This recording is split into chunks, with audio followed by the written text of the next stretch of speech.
ಸಾಕಾಗೋಗಿದೆ ನಂಗೆ. ನೀವೇ ಒಪ್ಪಿಸ್ಬೇಕು. ನಾನೆಲ್ಲ ರೆಡಿ ಮಾಡಿರ್ತೀನಿ, ಬೇಗ ಬಂದ್ಬಿಡಿ. ರೀ, ಅಪ್ಪ ಅಮ್ಮ ಮನೆಗ್ ಬರ್ತಿದ್ದಾರೆ. 2 kg ಚಿಕನ್, 2 kg ಮಟನ್, ಹಂಗೆ ಸಪ್ರೇಟ್ ಆಗಿ ಒಂದ್ ಬೋಟಿ, ಆಮೇಲೆ ಈ ಲೀಸ್ಟ್ ಅಲ್ಲಿರೋ ಮಸಾಲೆ ಐಟಮ್ಸ್ ತಂದ್ಬಿಡ್ರಿ. ಹೋಗೇಲಿ, ನಾನೇ ಶೇವಿಂಗ್ ಮಾಡಿಸ್ಕೊಳಕ್ ಕಾಸಿಲ್ಲ ಅಂತ ಗಡ್ಡ ಬಿಟ್ಕೊಂಡು ನೋಡ್ತಾ ಇದೀನಿ. ನಿಂಗೊಂಥರ ಸುಮಾನ.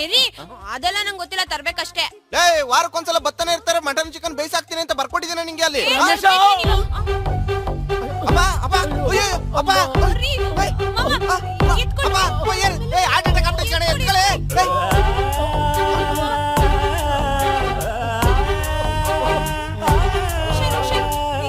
ಮನೆ ಕಡೆ ನೋಡ್ತಾ ಫೋನ್ ಮಾಡ್ತೀನಿ.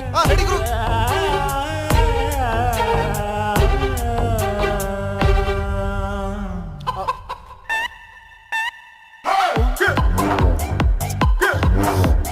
ನೆಂಟಿ ಹೇಳಿದ ಐಟಮ್ ಕೇಳಿ ನಿಜವಾಗ್ಲೂ ಎದೆ ಹೊಡೆದಂಗ ಆಗೋಯ್ತು ಕಣ.